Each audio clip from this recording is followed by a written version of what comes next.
Fire!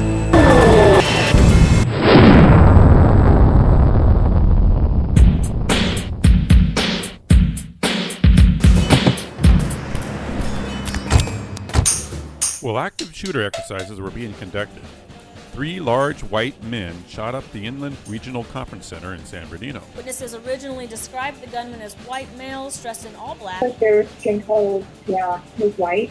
They looked like they were athletic built, and they appeared to be tall. 3 white men in military fatigues taking off.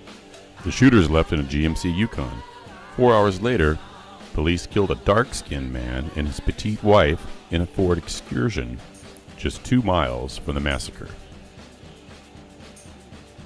This guy with the Freemason hat calmly told the media the details of the event. He said his name is Paul LaCroix, but the real Paul LaCroix was a 19th century author and artist from Paris that wrote the occult sciences and drew the Freemasonry. The Paris attack took place on Friday the 13th. On Friday the 13th in 1307, the Knights Templars were arrested in Paris. The Templars that were not burned at the stake fled to Scotland and founded the Scottish Rite of Freemasonry. Another San Bernardino Paris connection is the SoCal band Eagles of Death Metal, who were playing Kiss the Devil when the terrorist attack started in Paris. I love the devil, I kiss his tongue. I will kiss the devil on his tongue. They also have a song about San Bernardino. I got this girlfriend and she's a swinger. We make plans and then we head out to San Bernardino. If a line from the center of the 5-pointed star Fort du Mont Valérien in Paris to the center of Stonehenge is extended to California, it goes through the center of the building where the attacks allegedly occurred.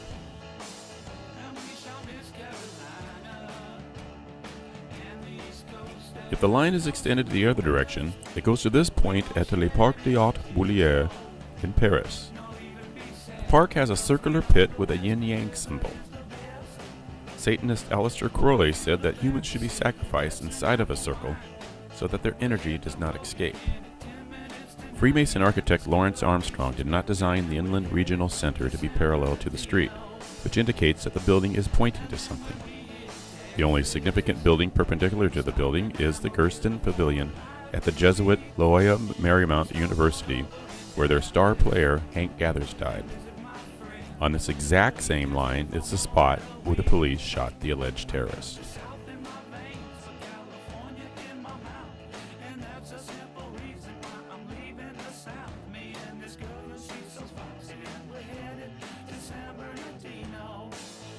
Le Parc des Hautes Boulières was designed by the Freemasons' favorite architect, Renzo Piano.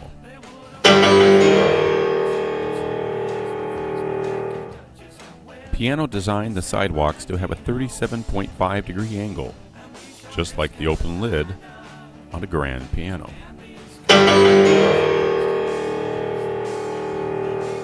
The curved sidewalk is the same shape as a foot pedal from a grand piano. The parking lot at the San Bernardino site is shaped like a grand piano. So at both ends of the ley line is a piano. In Paris, David Martillo played Imagine at the massacre site on his grand piano.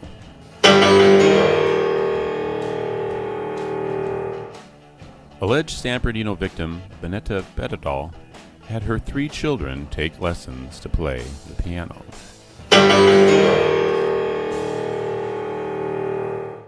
Construction of the Inland Regional Center and Le Parc des Hautes Boulières was going on around 2006. So what else was being built in 2006? How about the New Horizons probe?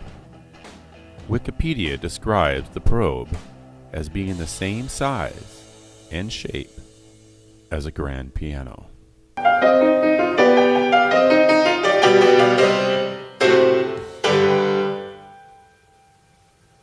The stated mission of New Horizons is to fly by Pluto.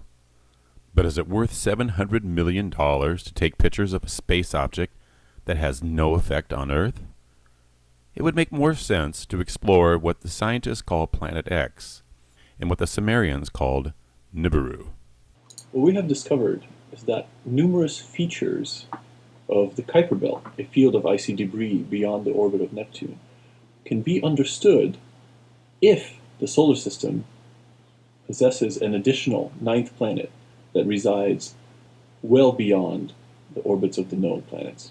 When we looked at the outer solar system, we realized that while most of the very distant objects, these objects beyond Neptune, beyond Pluto, most of these objects, they all go around the sun and they're all sort of pointing off in all different directions, but the most distant objects all swing out in one direction in a very strange way that shouldn't happen.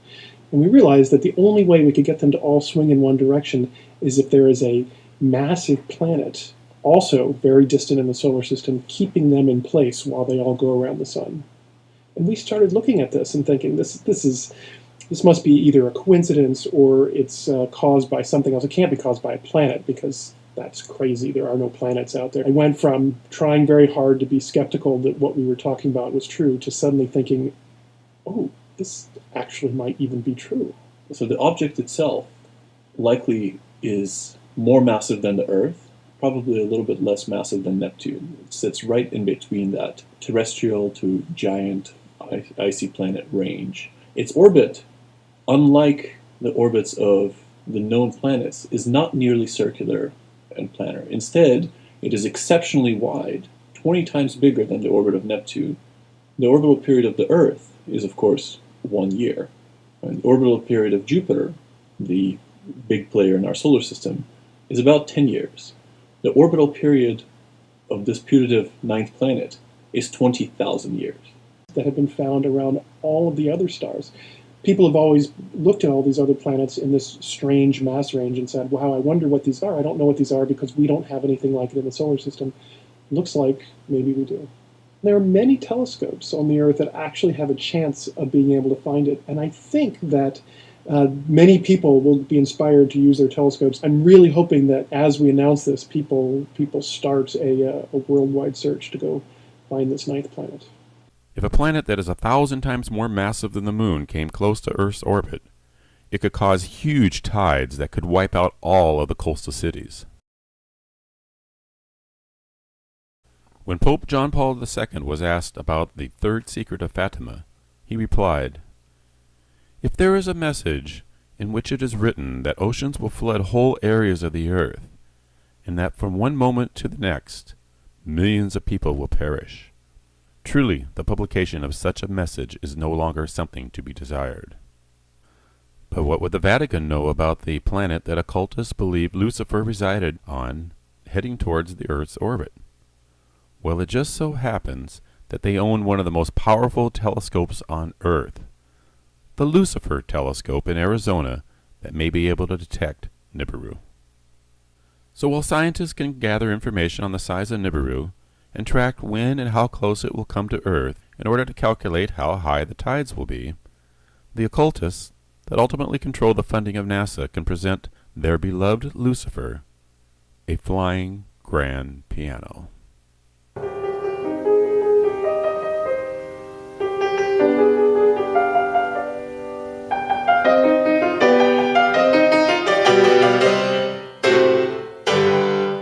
What's your name? Lucifer. Like an apple. Exactly.